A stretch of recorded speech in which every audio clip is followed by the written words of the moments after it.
欢迎来到元气养生所。今天要讲的是一台被冤枉了几十年的厨房电器。你的长辈群组是不是每个月都会固定转一次那则讯息？标题写得很耸动，微波食物会致癌，微波炉加热会破坏营养，国外早就禁用微波炉了。转的人是一片好意，怕家人吃出病来。但你可能不知道，这些说法跟科学事实几乎完全相反。微波加热的原理说穿了，只是让食物里的水分子快速转动，互相摩擦生热。它不会把食物变成什么可怕的东西，更不会让食物带有辐射。而且讲到营养微波加热的营养保留率，其实比你想象中最健康的大火水煮还要高。这不是我随口说的，是营养学界反复验证过的结果。那问题来了，既然微波炉这么无辜，为什么这几十年来一直有人因为微波食物出事？有人天天微波，肝肾指数真的亮黄灯？答案很残酷，也很意外。真正出事的案例从来都不是微波炉本身，而是被放进去的那个容器。有3种材质的容器，一遇到微波的高温，就会释放出你绝对不想吃进肚子里的东西。这3种容器，台湾家庭几乎家家都有。其中一种就是你外带自助餐、外带汤面最常见的那种盒子。你今天中午搞不好才刚用它微波过一次。到底是哪3种？我会在影片的后半段一种一种摊开来讲清楚，连怎么辨认，家里的到底要不要丢都会讲到。但在揭晓之前，你要先听懂微波炉到底是怎么运作的。因为只要搞懂原理，你就会发现那些流传了40年的谣言一句都站不住脚。搬张椅子坐好，我们现在开始。先从原理讲起，微波炉到底是怎么把食物弄热的？很多人以为它是用火或是用电热管在烤，其实都不是。微波炉里面有一个核心零件叫做磁控管，它会发出一种电磁波，频率大约是2450兆赫。这个频率有一个特性，刚好能让水分子跟着它转动。你可以想象，食物里的每一个水分子都像一根小小的磁铁棒，微波一打进去，这些小磁铁就开始疯狂翻转，1秒钟翻转几十亿次。分子跟分子之间互相推挤，互相摩擦，摩擦就生热。就像你冬天手很冰，2只手掌快速搓一搓就会热起来，一模一样的道理。所以微波加热本质上就是让食物自己把自己搓热。那它跟瓦斯炉差在哪？瓦斯炉是从外面烧，热要从锅底一层一层慢慢传进食物中心，所以外层常常已经高温到冒烟，中心却还是冷的。微波是直接穿进食物内部几公分深，让里面的水分子直接动起来，所以速度快，不用额外加油，表面也不会烧焦碳化。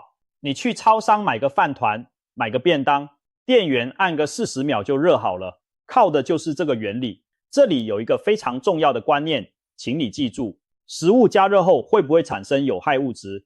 关键在温度，不在加热方式。你用炭火把肉烤到焦黑，会产生多环芳香烃这一类确定对身体不好的物质。你把油烧到冒烟再下菜，油烟里一样有坏东西。而微波加热靠的是水分子摩擦，食物内部的温度基本上被水锁在100度上下，除非你把食物整个烤干，不然很难达到烧烤、油炸那种100-200度以上的高温。换句话说，单就产生致癌物这件事来看，微波反而是风险比较低的加热方式。是不是跟你听了几十年的版本完全相反？先别急着下结论，因为谣言最大的来源是那2个字：辐射。下一段我们把这个天大的误会一次讲开。微波炉有辐射，辐射会残留在食物里，吃久了会致癌。这句话你一定听过，搞不好还转传过。我们来拆解一下，辐射这2个字在中文里被用得太广了，广到让人光听就怕。太阳光是辐射，手机讯号是辐射，你家的 WiFi 是辐射，连你自己的身体都在24小时对外发出红外线，那也是辐射。所以辐射不等于危险，重点是哪一种辐射。科学上把辐射分成2大类，第一类叫游离辐射，像 X 光，像放射性物质，它的能量高到可以直接打断细胞里的分子，破坏 DNA 剂量太高，确实会致癌。这一类才是真正要敬畏的。第2类叫非游离辐射，能量低很多，只能让分子动一动、热一热，没有能力破坏 DNA 的结构。微波就属于第二类，它的能量比 X 光低了非常多个等级，甚至比你每天晒的太阳光里的紫外线都还要低。打个比方你就懂了，游离辐射像一颗子弹，打到墙壁，墙会破；微波像一颗海滩球，你拿海滩球去砸墙壁，砸一整天，墙壁只会微微发热，永远不会破。能量等级完全不同，能做的事情也完全不同，所以微波会改变食物分子结构，产生致癌物。这种说法在物理上根本不成立。微波做的事就只有一件，让水分子转动摩擦，加热一结束，微波就消失了。它不是放射性物质，不会残留在食物里。微波完的食物就只是热的食物，跟电锅蒸出来的本质上没有二样。那机器运转的时候，人站在旁边安全吗？安全。微波炉的金属外壳加上门上那一层金属网，就是设计来把微波关在炉子里面的。你有没有注意过，门上的网子有一个小洞，那个洞的尺寸比微波的波长小很多，微波钻不出来，光却进得去，所以你看得到里面的食物在转，微波却漏不出来。各国对微波炉的泄漏量都有严格标准，正常使用之下，实测到的数值远低于安全上限。顺便处理那个流传最广的说法，俄罗斯早就禁用微波炉，查证的结果，这是标准的网络谣言，没有任何可靠依据。人家的家电卖场一样，整排微波炉在卖。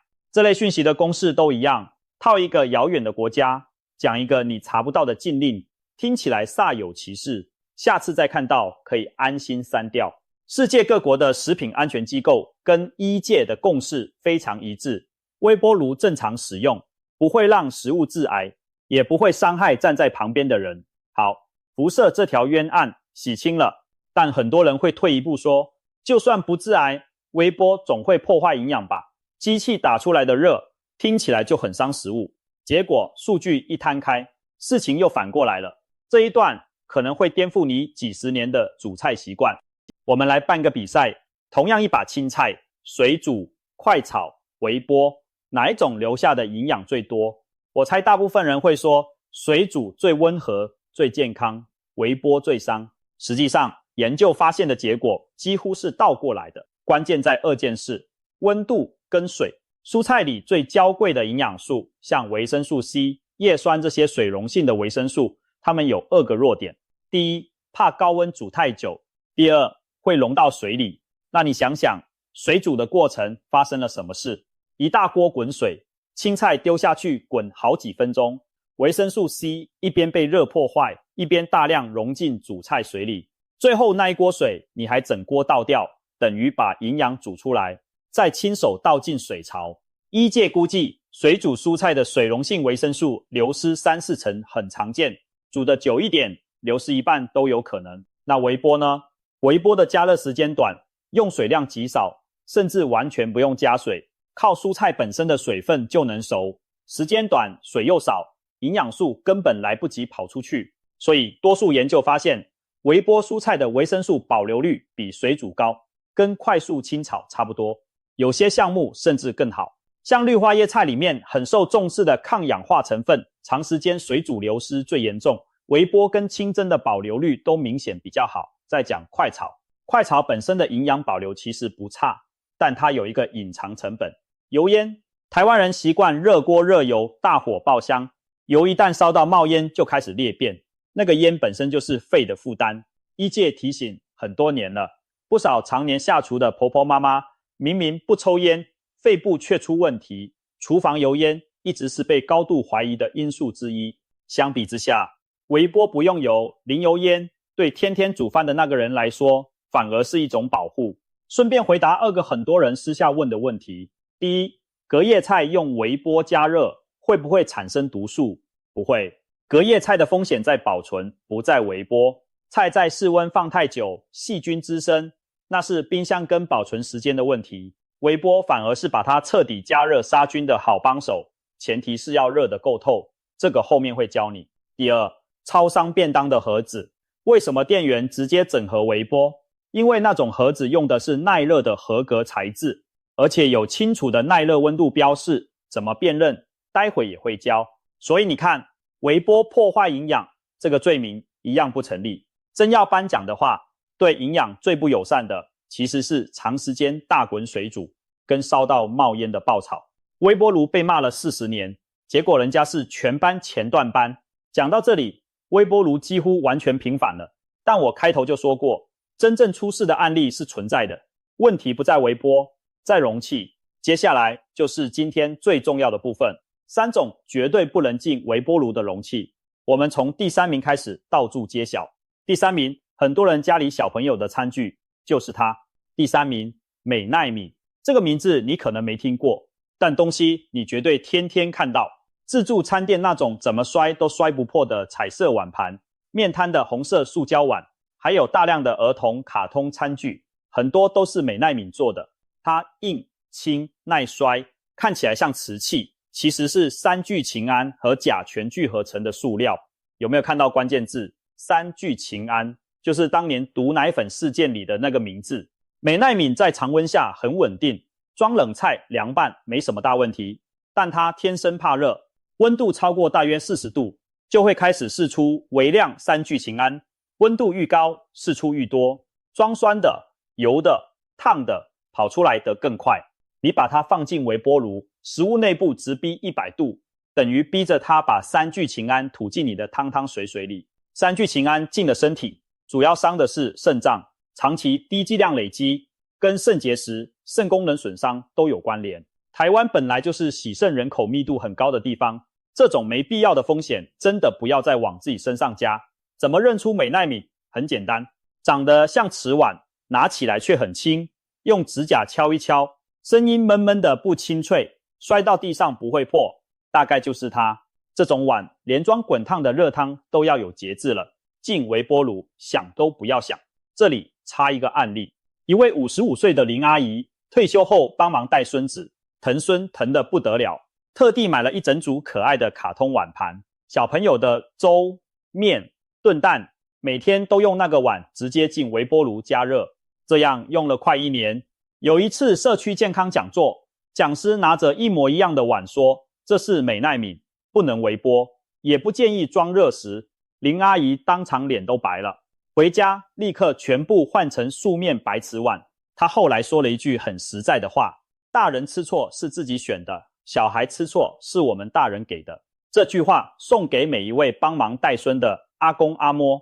第2名，保利龙，就是开头卖的那个关子，外带最常见的那种盒子，装贡丸汤的白色碗，早餐店装铁板面的白盒子，还有很多便当店、面店的白色餐盒。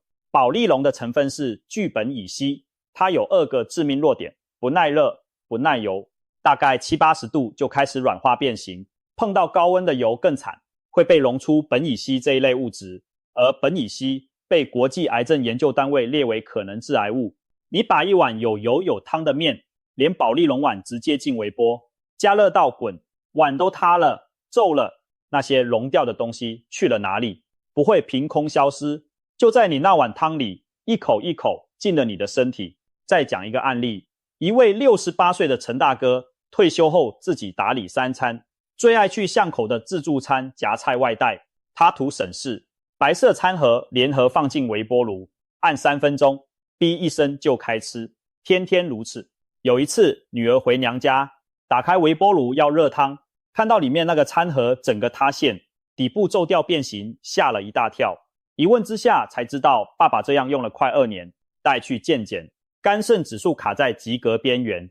医师特别交代，塑化物质这种东西，怕的从来不是那一次，是天天的那一次。陈大哥后来乖乖换成玻璃保鲜盒，他自己笑着说，一个盒子才100多块，我到底在省什么？这个案例要提醒你的是，很多长辈不是不怕死，是根本不知道。今天看完影片，回家先看一眼家人的微波习惯。然后第1名，真正的头号真凶来了。彩绘塑胶容器跟来路不明的劣质塑胶盒，为什么它能排到第1？因为前面2名至少长相固定，好辨认，而它最会伪装。夜市买的可爱卡通保鲜盒，办活动送的正品塑胶碗，网络上便宜到不合理，还号称可微波的餐盒，印满彩色图案的塑胶杯碗，通通都是嫌疑犯。问题出在2层。第一层，材质本身，塑胶有分等级，有些便宜，材质耐热只有60-70度，放进微波炉直接软化变形，释出塑化剂。塑化剂是环境荷尔蒙，会干扰内分泌。研究发现，它跟儿童发育、生殖功能的影响都有关联。而台湾人身体里的塑化剂代谢物浓度，在国际比较上一直被点名偏高，我们真的没有本钱再多吃一点。第2层，那些彩色图案，劣质彩绘用的颜料可能含重金属，像铅、像镉，如果印在容器内侧或杯口的位置，遇热、遇油、遇酸，就可能转移到食物上。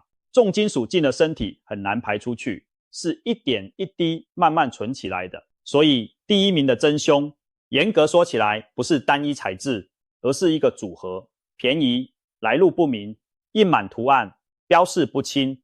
一个容器连制造商是谁、材质是什么、耐热几度都不敢写清楚，你敢让它进你家的微波炉吗？